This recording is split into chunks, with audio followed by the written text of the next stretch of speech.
Cristo, com Ele andarei. Dos minhas calmas águas, com Ele andarei. Aleluia, santo, santo, santo é o Senhor. Toda a terra está cheia da sua glória, Pai. Em nome de Jesus, ó Deus, o seu povo nessa manhã se une, Pai, para louvar, exaltar e agradecer o teu santo nome. Por isso, ó Deus, tenha misericórdia de nós, ó Pai, e derrama agora do seu Santo Espírito sobre a tua igreja. Que em nome de Jesus, ó Pai, não haja impedimentos para o agir do poder de Deus. Que agora quem está aqui pregando seja apenas um vaso, um instrumento nas tuas mãos, e que a sua santa palavra seja proclamada com fidelidade, com ousadia, com intrepidez, com humildade, com mansidão e com todos os frutos do Espírito, para que o Senhor seja exaltado. Vem, Espírito Santo, e prega a tua palavra à tua igreja. Seja o Senhor agora ministrar a palavra.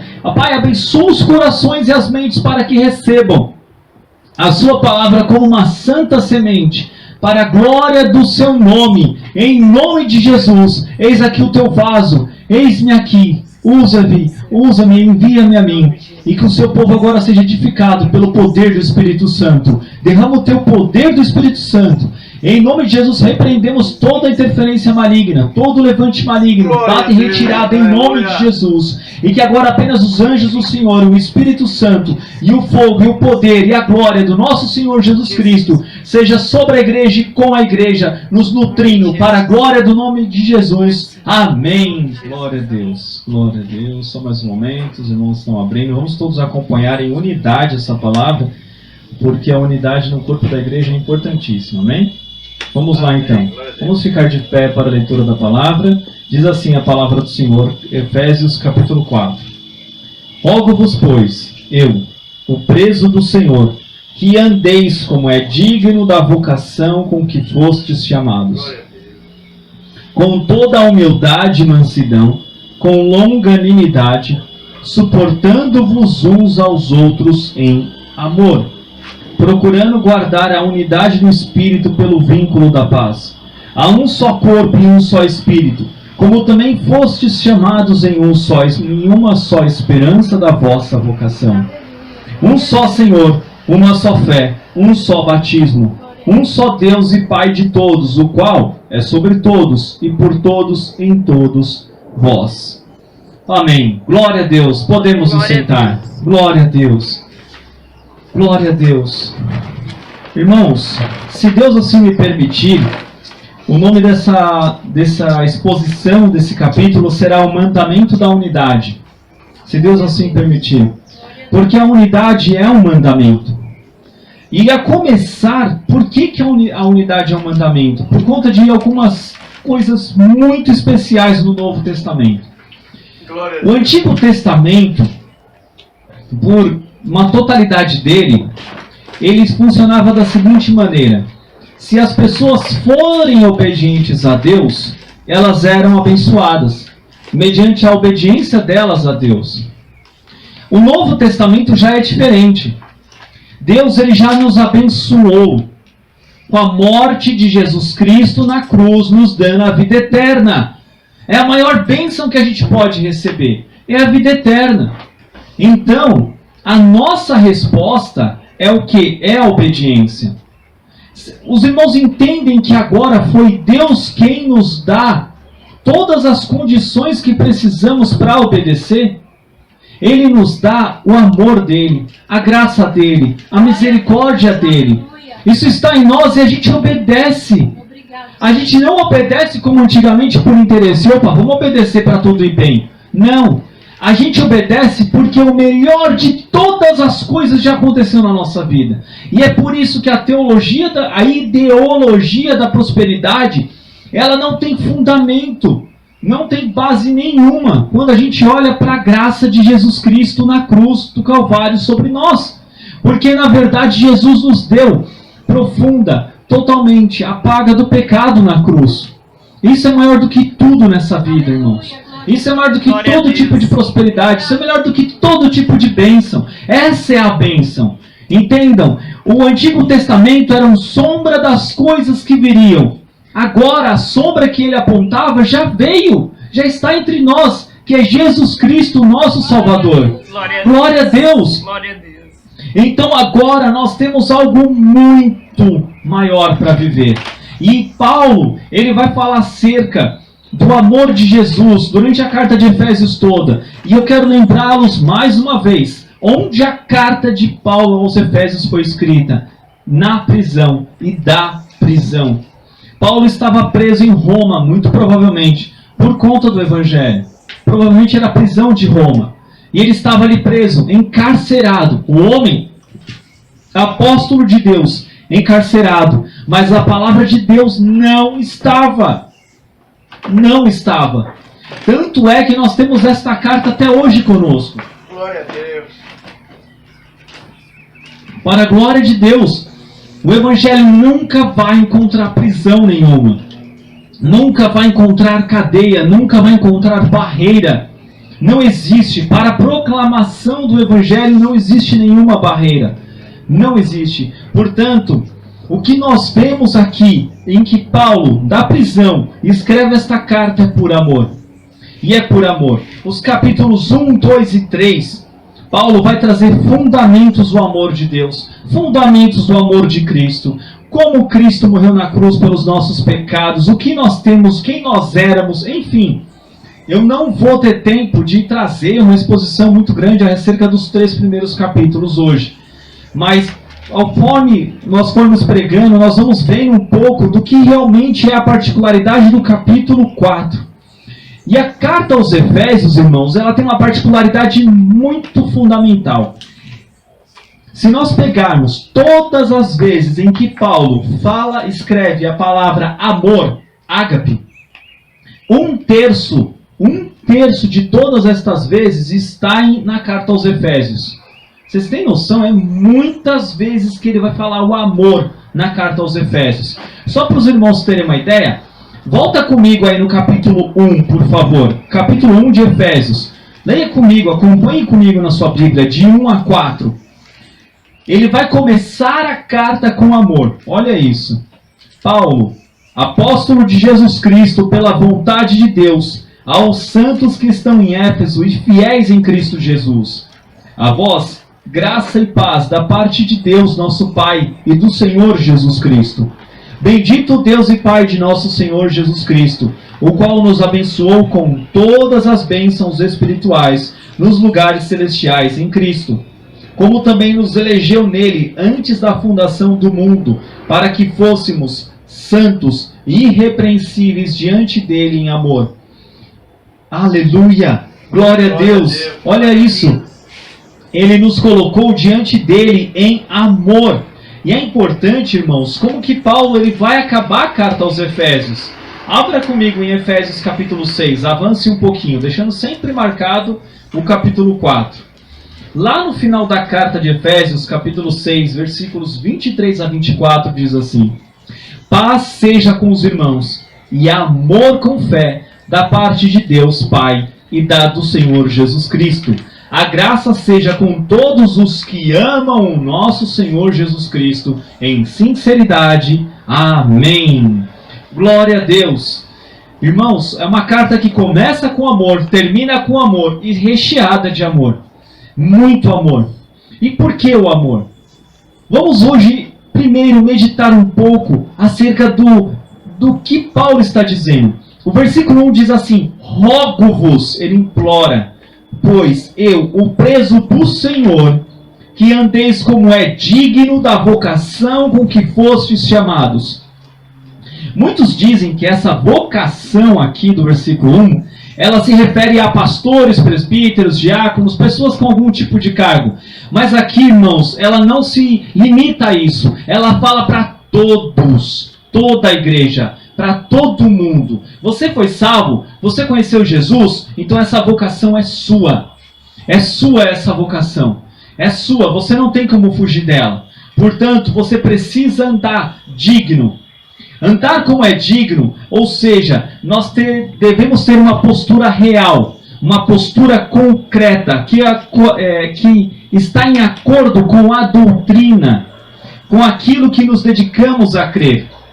E doutrina sem coerência, irmãos, e concordância de vida é mera ideologia. E o pior é que nós vemos no mundo pessoas muito mais fiéis a ideologias do que o crente à teologia, do que o crente fiel à Bíblia, do que o crente fiel a Jesus, a Deus e ao Espírito Santo. Existem N pessoas que dão a vida por causas muito menores. Existem N pessoas que brigam, defendem todo tipo de ideologia, seja ela política, seja ela filosófica, seja ela naturalista, seja o que for. Nós temos toda a experiência histórica do islamismo. Esses homens morrem e eles não estão morrendo por Deus.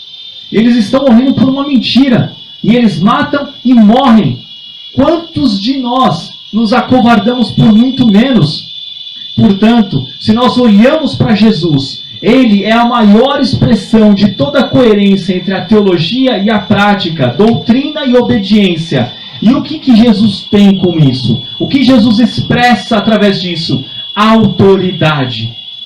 Quando você realmente vive aquilo que você crê, quando você exerce aquilo que você crê, isso se traz como uma autoridade. E é por isso que nós, como igreja, não avançamos, porque nós não estamos crendo, não estamos praticando, não temos a autoridade.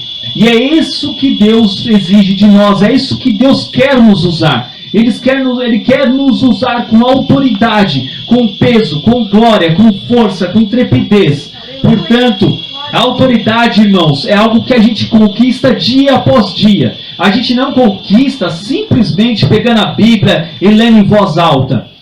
Ler a Bíblia em voz alta é algo que edifica. Mas obedecer, custe o que custar. Custe todo tipo de aprovação humana. Custe amigos, custe irmãos, custe o que custar.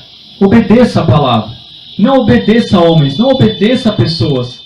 Está digno segundo a vocação que fomos chamados. Porque em Jesus somos novas criaturas. Glória a Deus. Novas criaturas. Uma nova criatura, ela vai realmente ter asco. Ela vai ter nojo do pecado. Uma nova criatura, ela não vai querer andar como o mundo. Uma nova criatura, ela vai andar com dignidade, em acordo, em total obediência à palavra que ela foi chamada. Nós vamos andar querendo mais de Jesus, mais de Jesus, mais de Jesus. O versículo 2 diz assim: com toda humildade e mansidão, com longanimidade, suportando-vos uns aos outros em amor. Aqui agora nós temos a expressão da chave de todas as coisas. Aqui agora nós temos o cerne de todas as coisas. E aqui nós temos, irmãos, o calo de todas as coisas. A minha mãe sempre me dizia: cada um sabe aonde o seu calo aperta.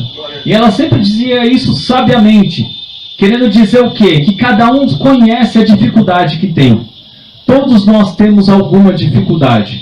Todos nós. Ninguém deixa de ter dificuldade. Nós temos muitas dificuldades.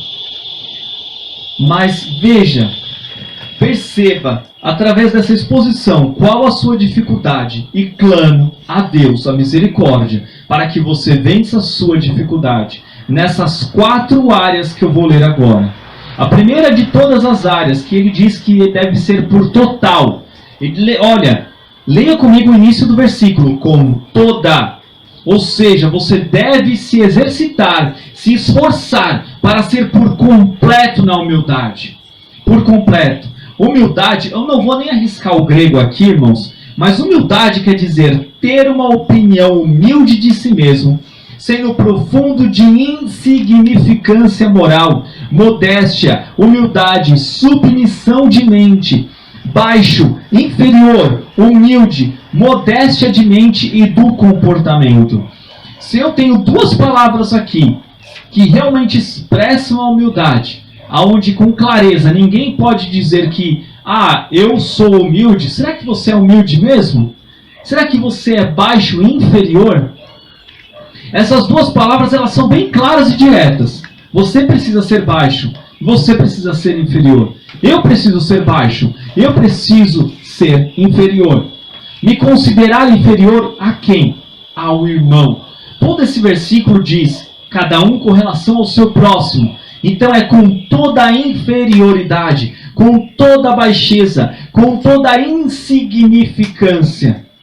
E somente isso, irmãos, vai nos trazer a unidade. Veja que os romanos, nessa época, eles desprezavam essa palavra humildade. Eles realmente consideravam ela como um sinal de fraqueza. Entende, irmãos? Glória a Deus. E qual era a palavra que eles exaltavam no lugar de humildade? Como uma virtude. Se chama, olha que palavra interessante, no mínimo, né? Megalopsiquia. Essa palavra, ela é grandeza ou nobreza da alma, generosidade, é uma atitude que revela prepotência ou desprezo com relação aos outros, arrogância. Uma pessoa da época de Paulo, quando lesse essa palavra com toda a humildade, parava de ler aqui. Ué, é uma palavra desprezível, é uma palavra para os fracos, é uma palavra que quem quiser ser grande, ter sucesso na vida, ser uma pessoa bem-sucedida, deve ignorar. Ignora essa palavra, não. Essa palavra ela tem que sair do seu vocabulário. Essa palavra ela não é de Deus para você. É o que os romanos diriam. É o que hoje em dia, talvez a igreja mesma também negue essa palavra. Humildade. Com toda a humildade, com toda a baixeza, com toda a inferioridade, com toda a humildade, com toda a modéstia, com toda a insignificância. É isso que você e eu precisamos ter.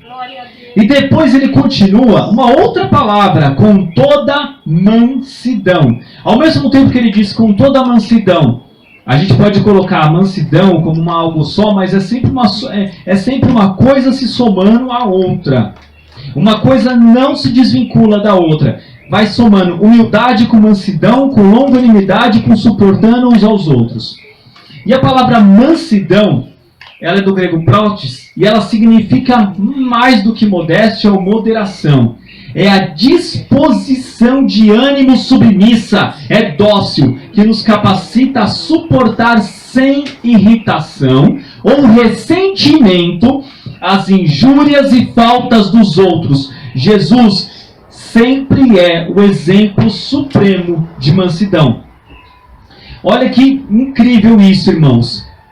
Suportar sem irritação ou ressentimento as injúrias e faltas dos outros.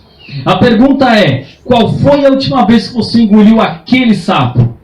Qual foi a última vez que você, com toda a razão do mundo, para esbravejar, gritar, trovejar em cima de alguém, você se calou e disse, Senhor, me dá mansidão nesse momento, porque não vale a pena. O que Paulo está dizendo é que o contrário da mansidão, você realmente se irritar, não constrói a unidade. Não constrói. Se você quer construir unidade, construa com mansidão, com humildade. E alguém já disse que a mansidão é a disposição do cordeiro. Abra comigo em Mateus capítulo 11, 29, por favor. Tomai sobre vós o meu jugo, e aprendei de mim que sou manso e humilde de coração, e encontrareis descanso para as vossas almas. Olha só o que ele diz, tomai sobre vós o meu jugo, aprendei com ele é manso e humilde de coração. Jesus era manso e humilde de coração.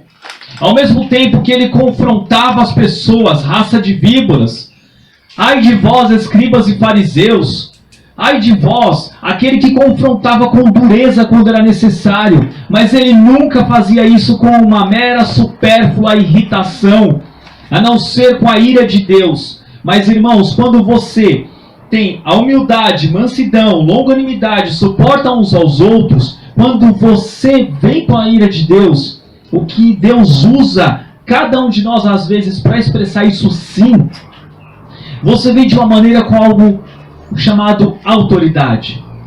É isso que nos faz realmente uma igreja humilde, com mansidão, com longanimidade, suportando uns aos outros, andando digno da vocação, porque a gente foi chamado, traz autoridade.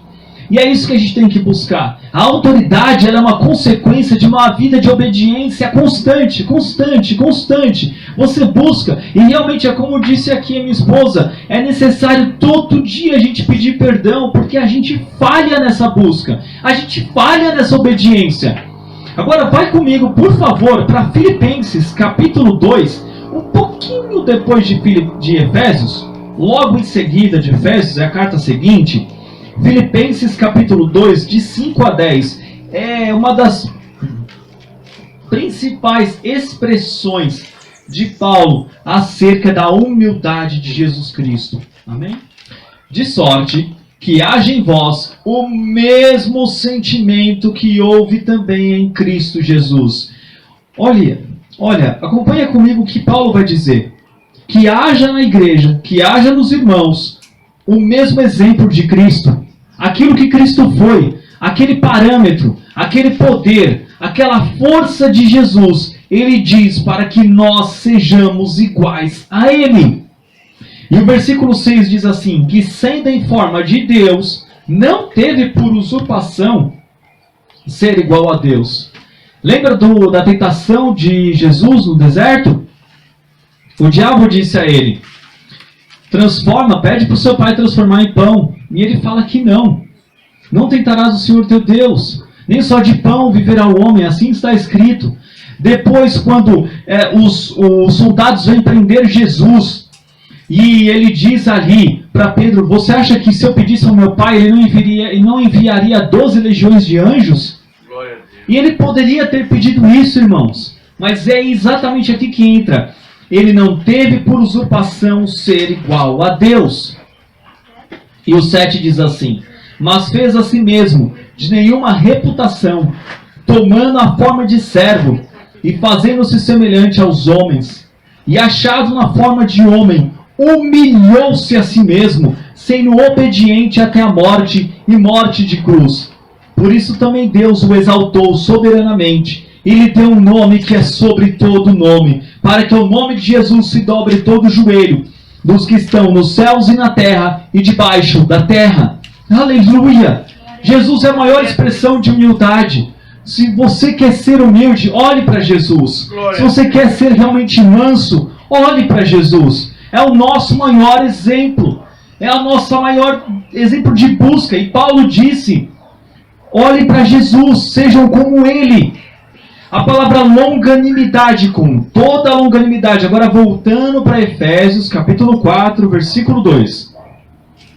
Com toda a longanimidade.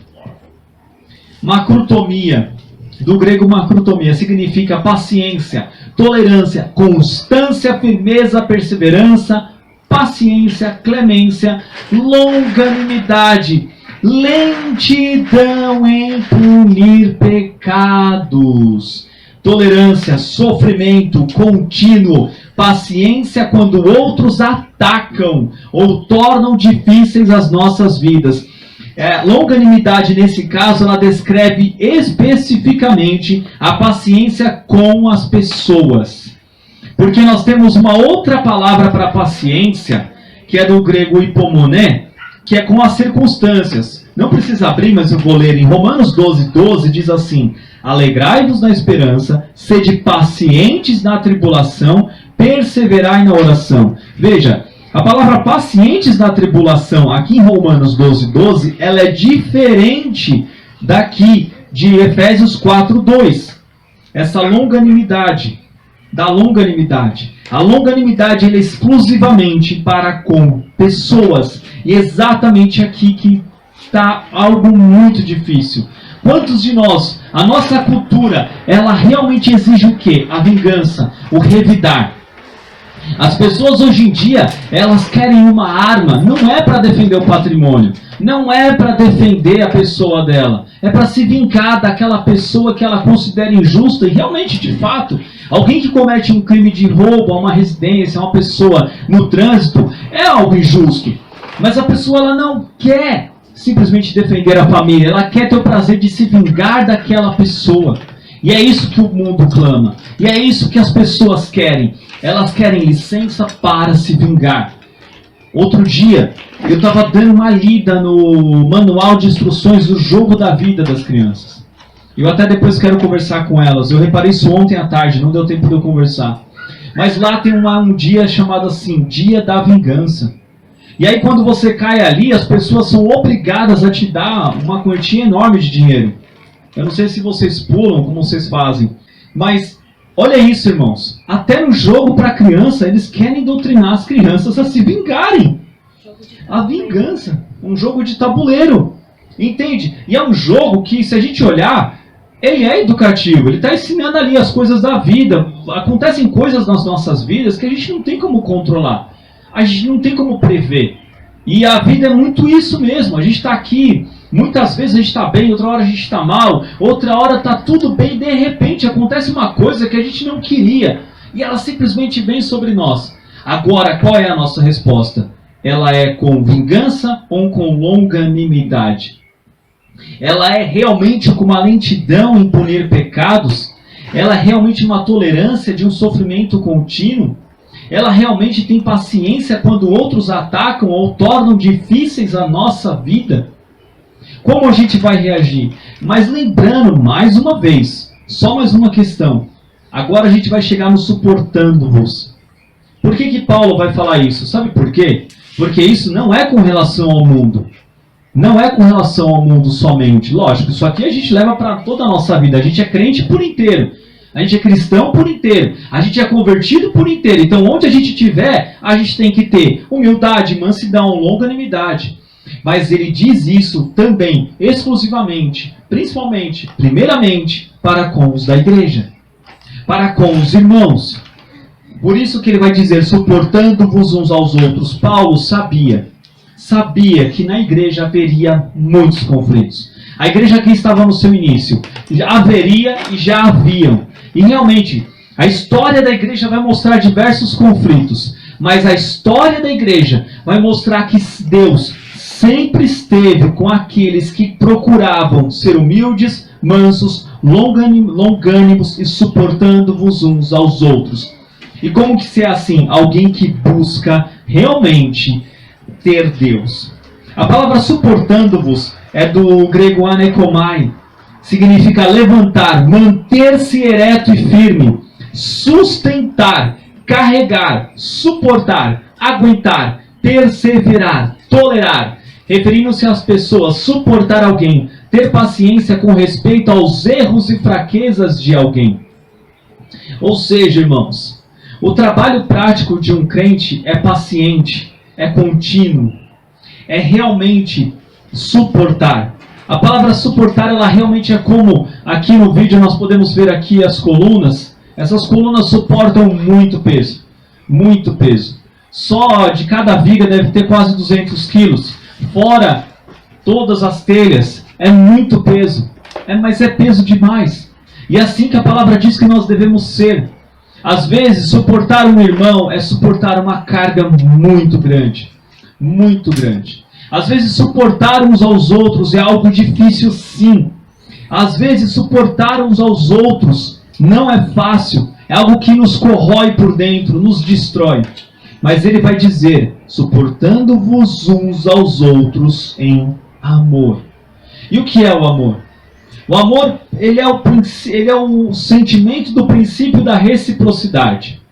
Será que se você fosse, ou é, uma pessoa insuportável, gostaria de ser tratado exatamente como você acredita que deve tratar a pessoa insuportável do seu lado? É isso que essa palavra diz. O amor faz você se colocar no lugar dos outros e dizer, eu quero essa pessoa. Eu quero que ele seja bem tratado porque eu quero isso para mim. Eu quero o meu bem. E eu só vou ter o bem para mim quando eu fizer o bem para o meu próximo. E não é fácil. Não é fácil, por isso nós realmente precisamos do Espírito Santo a nos capacitar. E veja, o Espírito Santo vem, capacita a igreja consegue exercitar todos esses frutos, humildade, mansidão, longanimidade, suportando-vos uns aos outros, e o Espírito Santo repreende. É realmente, irmãos, é como uma roda d'água. Vocês já viram uma roda d'água? Quanto mais água entra, ela gira. Ela gira. Ela não para pela água que entra nela. O Espírito Santo é essa água e nós somos a roda. Nós precisamos estar o quê? Sempre aptos a receber o Espírito Santo. A roda d'água, ela tem como às vezes cavidades que podem acumular a água, fazer o peso e ela girar. É assim que funciona. E assim funciona a igreja. Nós precisamos sempre estar, sempre sedentos do Espírito Santo, sempre buscando ter humildade, buscando ter toda a mansidão, buscando ter toda a longanimidade, buscando suportar uns aos outros com amor. Com amor. Senão nós não vamos sobreviver ao que está por vir. E não digo com relação ao Apocalipse, não digo com relação a coisas extraordinárias. Não, eu digo com relação do dia a dia. Do seu dia a dia. Pessoas que você às vezes encontra em uma padaria, numa fila, em qualquer lugar que você vai. Se você não for usado dentro da igreja para amar os seus irmãos, você não vai conseguir amar os de fora. E nós precisamos exercitar esse amor mais e mais. E a presença do Espírito Santo, ela realmente está ligada à unidade do corpo. Quanto mais nós temos e queremos e lutamos pela paz uns com os outros, mais essa paz vai gerar unidade. E mais unidade gera paz. E elas vão trabalhando numa harmonia. Vão trabalhando e a gente vai crescendo, crescendo. E quem cresce em nós é o Espírito Santo. E glória a Deus. E é Ele o regente e coordenador de tudo isso. E glória a Deus. E a gente precisa... Por isso, para fechar, os versículos 3 diz assim: procurando guardar a unidade do Espírito pelo vínculo da paz. É o vínculo da paz. Exatamente a presença do Espírito. A presença do Espírito ela só está onde está a unidade, onde existe paz. E onde existe paz? Aonde exercitamos humildade, mansidão, longanimidade e suportar uns aos outros. Não existe paz se não houver esses 4 exercícios elementares da igreja. Nós estamos ensinando às crianças os 4 exercícios elementares da matemática. Ok? Agora vamos ver os 4 exercícios elementares da igreja. Humildade, mansidão, longanimidade, suportando-vos uns aos outros em amor. E o versículo 4 diz assim: há um só corpo e um só Espírito, como também fostes chamados em uma só esperança da vossa vocação. Irmãos, Deus, Jesus, Espírito Santo e a Bíblia, eles não se separam, não se despedaçam. Você não tem como ter 2 Jesus Cristos, você não tem como ter 2 Bíblias, e você não tem como ter 3, 4, 5 Espíritos Santos, nem Deus. Eles são todos uma única, firme, formosa unidade bem estabelecida. Portanto, assim deve ser a igreja. Nós também fomos criados, projetados, para não nos despedaçarmos. Mas o pecado entra, o pecado consegue entrar. E o pecado nos pega desprevenidos. E o pecado nos pega desprevenidos e nós não conseguimos, muitas vezes, resistir a tudo isso. Por isso, irmãos, o Espírito Santo ele não faz acepção de pessoas. O Pai não faz acepção de pessoas. O Senhor Jesus não faz acepção de pessoas. Por isso há um só Senhor, uma só fé, um só batismo, um só Deus e Pai de todos, o qual é sobre todos e por todos, em todos vós, em todos nós. Mas para que haja essa unidade, volta no versículo 2, guarde o versículo 2, grave no seu coração, grave em você, porque o versículo 2, eu diria que ele é uma das chaves importantíssimas para nós compreendermos o capítulo 4 por inteiro. E é nele que nós vamos meditar por completo até o versículo 32. Mais uma vez, eu gostaria então que agora toda a igreja lesse este versículo 2 de Efésios capítulo 4 comigo, por favor. Vamos ler juntos. 1, 2, 3. Com toda a humildade e mansidão, com longanimidade, suportando-vos uns aos outros em amor. Glória a Deus, é isso que nós precisamos. É isso que a igreja precisa. É isso que Deus quer derramar sobre nós. Nós estamos enfrentando muitas tribulações, mas aqui está a receita para a vitória de todas elas, para a glória de Deus. Sempre lutando para a glória de Deus.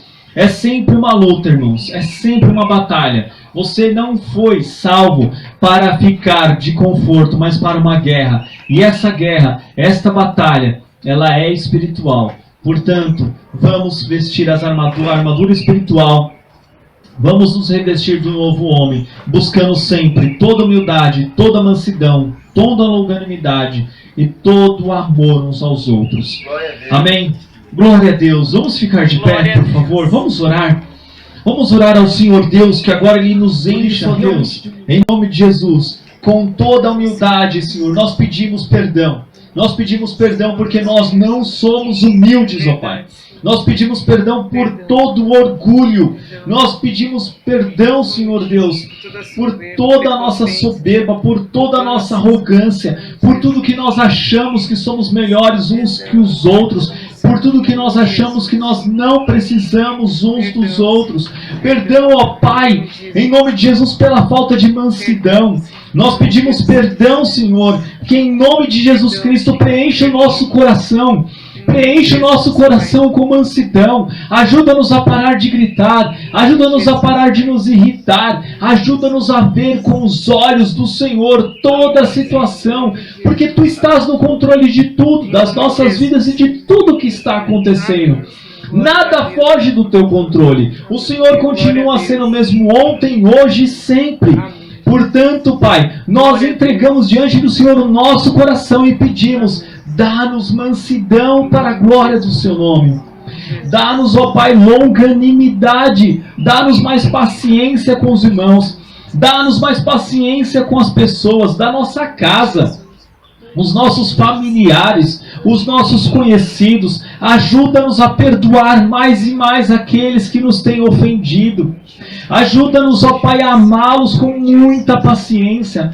Perdoa a nossa falta de paciência. Muitas vezes nós temos menos paciência com uma pessoa da nossa residência, do nosso sangue, do nosso convívio, do que, Senhor, com as situações, do que com as situações humilhantes, do que com pessoas de fora que nos humilham. Perdão, Senhor. Por isso, ó Deus, ajuda-nos, ó Pai, a nos suportar, a nos fortalecer, a nos segurar, a nos aprumar uns aos outros em amor. Dá-nos mais amor, Senhor. Estamos vivendo agora o tempo onde o amor de muitos está se esfriando.